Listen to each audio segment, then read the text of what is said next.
hello friends मोर channel स्वागत जनाइছো মই আজি 14 ইঞ্চ চেষ্টৰ বাবে কটৰি ব্লাউজৰ কাটিং একেবাৰে সহজভাৱে দেখাম তাৰ এইটো লাইনিংৰ কাপোৰ আৰু এইটো মেইন কাপোৰ লাইনিংৰ কাপোৰটো মই 1 মিটাৰ লৈছো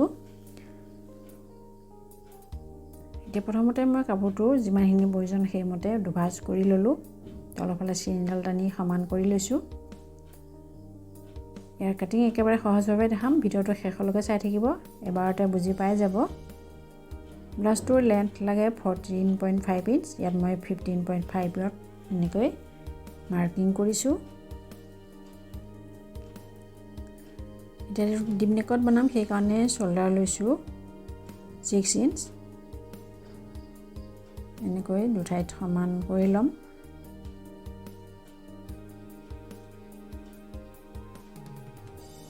এতিয়া আৰম্ভ লৈছো 6.5 ইঞ্চ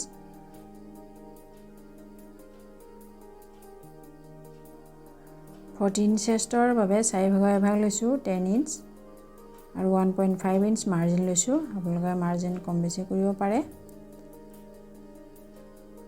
ওয়েস্ট 36 হয় তাৰ 4 ভাগ 9 ইঞ্চ লৈছো 1 ইঞ্চ বেক ডাৰ্টৰ বাবে আৰু 1.5 ইঞ্চ মাৰ্জিন লৈছো এনেকৈ পইণ্ট কেইটা মিলাই লম এতিয়া এটো ডিপ নেকত বনাইছো সেই কাৰণে হাফ ইঞ্চ এনেকৈ বেকাকৈ দি দিম আৰ্ম হোলৰ শেপ দি দিম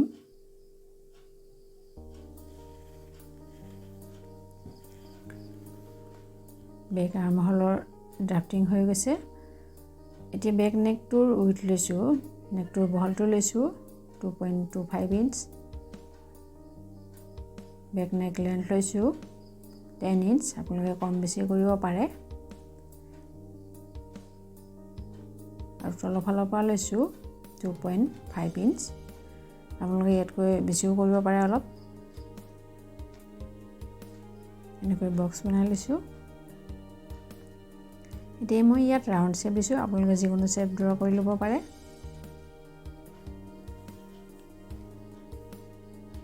বেক পাৰ্টটো ড্ৰাফটিং হৈ গৈছে এতিয়া কাটিং কৰি লম এতিয়া ফ্ৰন্ট পাৰ্টৰ কাটিং কৰিম তাৰপৰা প্ৰথমতে চেইনডাল দি এনেকৈ সমান কৰি লম এনেকৈ আস্তানি সমান কৰি ললো তো কটৰি ব্লাউজৰ কাটিং কৰিম সেই কাৰণে মই 1 ইঞ্চ এক্সট্ৰা লৈছো 1 ইঞ্চ এক্সট্ৰা লৈছো ফ্ৰন্ট পাৰ্টত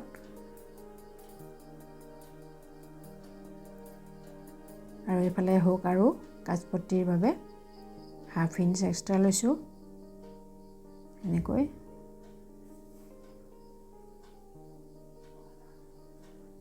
এফালে 1 ইঞ্চ আৰু এফালে হাফ ইঞ্চ এতিয়া বেক পাৰ্টটো ইয়াৰ এই দুটা চিনৰ ওপৰত এনেকৈ বহাই দিম এটো একেবাৰে সহজ পদ্ধতি হয় ব্লাউজৰ কাটিং কৰা এতিয়া প্ৰথমতে বেক পাৰ্টটো দৰে সেম টু সেম এনেকৈ ড্ৰ কৰি লম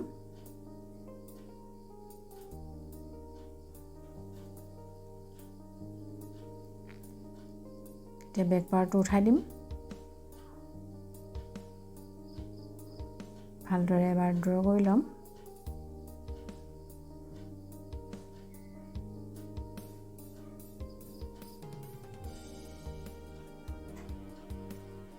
আৰ্ম হোলৰ চিন কেইডাল এবাৰ টানি লম এনেকৈ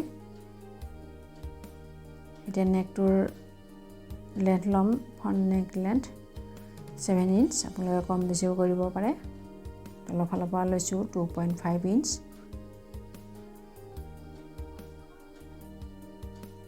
এনেকৈ বক্স বনাই লম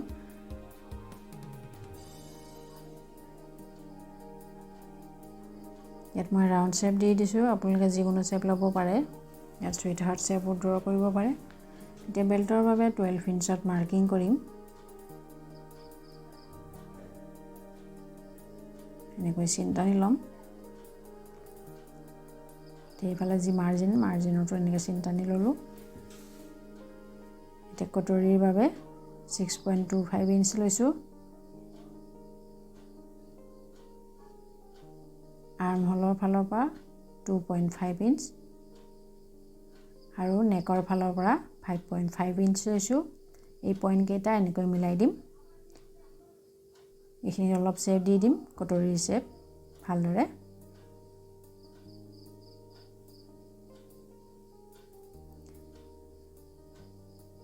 এতিয়া এইফালৰ পৰা 1 ইঞ্চ ওপৰলৈ ল'ম এনেকৈ শেপ দি দিম এইটো কটৰী শেপ দিয়া হৈ গ'ল এতিয়া এইফালৰ পৰা ফ্ৰণ্ট আৰ্ম হোলৰ বাবে হাফ ইঞ্চ এক্সট্ৰা এনেকৈ ড্ৰ কৰি ল'ম ভিতৰৰ ফালে এইটো বেক আৰ্ম হোল হয় আৰু এইটো ফ্ৰণ্ট আৰ্ম হোল হয় এতিয়া কাটিং কৰি ল'ম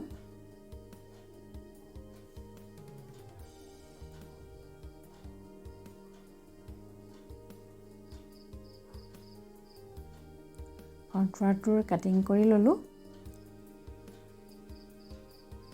এতিয়া বেল্টৰ পাৰ্টটো কাটিং কৰিম আপোনালোকে বেল্টত অলপ চেপো দিব পাৰে মাজৰ ফালে কটৰী পাৰ্টটো কাটিং কৰিম এই পাৰ্টটো সেম টু সেম থাকিব ইয়াত বহাবৰ প্ৰয়োজন নাই আৰু এই পাৰ্টটো বহাই ল'ম কটৰী পাৰ্টটো কাৰণ এইটো কাপোৰত জইন নহয় এইটো আৰু সৰু হৈ যাব আৰু এইফালে যিটো জইন্ট আছিলে জইন্টটো খুলি ল'ম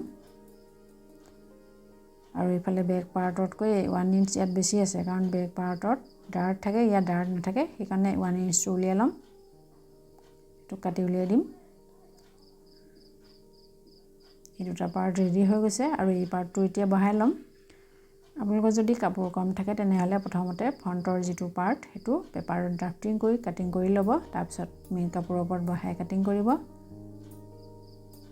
এতিয়া প্ৰথমতে কটৰীৰ যিটো পাৰ্ট সেইটো সেম টু সেম এনেকৈ ড্ৰ কৰি ল'ম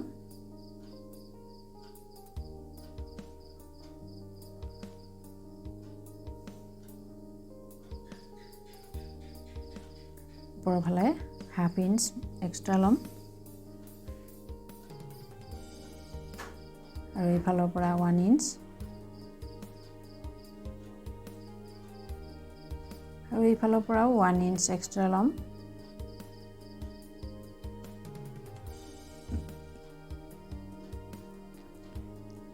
প্ৰথমতে এই শ্বেডটো মিলাই ল'ম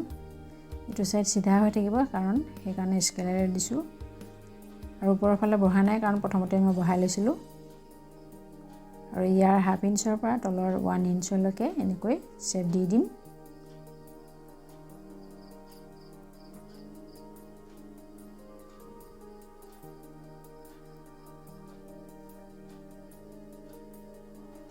এতিয়া ইয়াৰ হাফ লৈ ল'ম এনেকৈ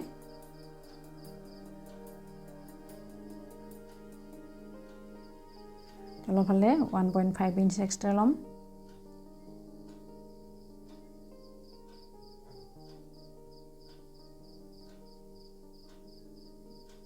এনেকৈ মিলাই দিম এনেকৈ ইয়াৰ পৰা ইয়ালৈকে আৰু এইফালেও এনেকৈ মিলাই দিম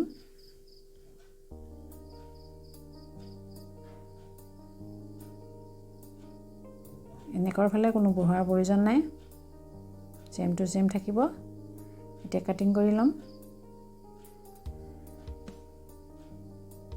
এই ব্লাউজটো ষ্টিচিং ভিডিও মোৰ চেনেলত আপলোড কৰি দিম যদি আপোনালোকে সাবস্ক্ৰাইব কৰা নাই তেনেহ'লে চেনেলটো সাবস্ক্ৰাইব কৰি ৰাখিব ষ্টিচিংও একেবাৰে সহজ পদ্ধতিত দেখাম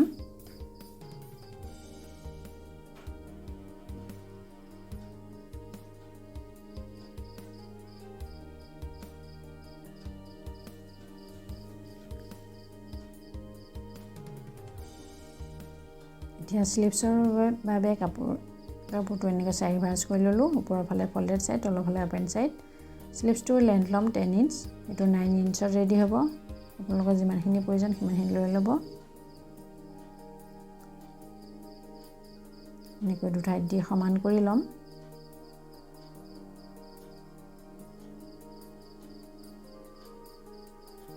এতিয়া ইফালে ডাউন কৰিম 3 ইঞ্চত 3.5 ল'ব পাৰে এতিয়া আৰ্ম হোল লেন্থ ল'ম 8.5 ইঞ্চ আপোনালোকৰ যিমান হয় সিমান লৈ ল'ব স্লিভছৰ শেপ দি দিম ওপৰৰ ফালে মই প্ৰায় 2.5 ইঞ্চ সমান ৰাখিছোঁ 2.5 ইঞ্চ সমান ৰাখি তাৰ পৰা শেপ দি দিছোঁ এতিয়া ফ্ৰণ্ট স্লিভছৰ হাফ ইঞ্চ এনেকৈ এক্সট্ৰা শেপ দি দিম এনেকৈ এইফালে স্লিভছ ৰাউণ্ড ল'ম স্লিভছ ৰাউণ্ড 11 ইঞ্চ আৰু হাফ লৈ ল'ম 5.5 ইঞ্চ আৰু ইফালে মাৰ্জিন যিমানখিনি লাগে সিমানখিনি লৈ ল'ব মই ইয়াত 1.5 ইঞ্চ লৈছোঁ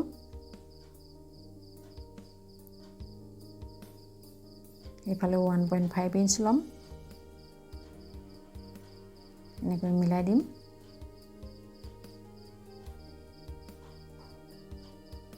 এতিয়া কাটিং কৰি ল'ম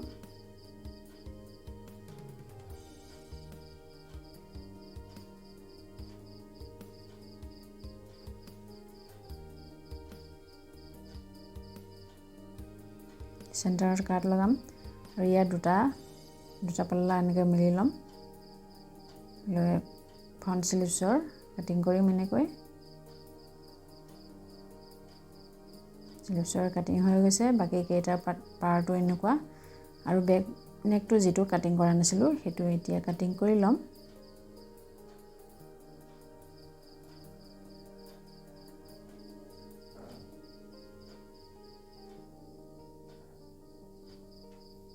গোটেই কেইটা পাৰ্ট মেইন কাপোৰটোৰ ওপৰত কাটিং কৰিম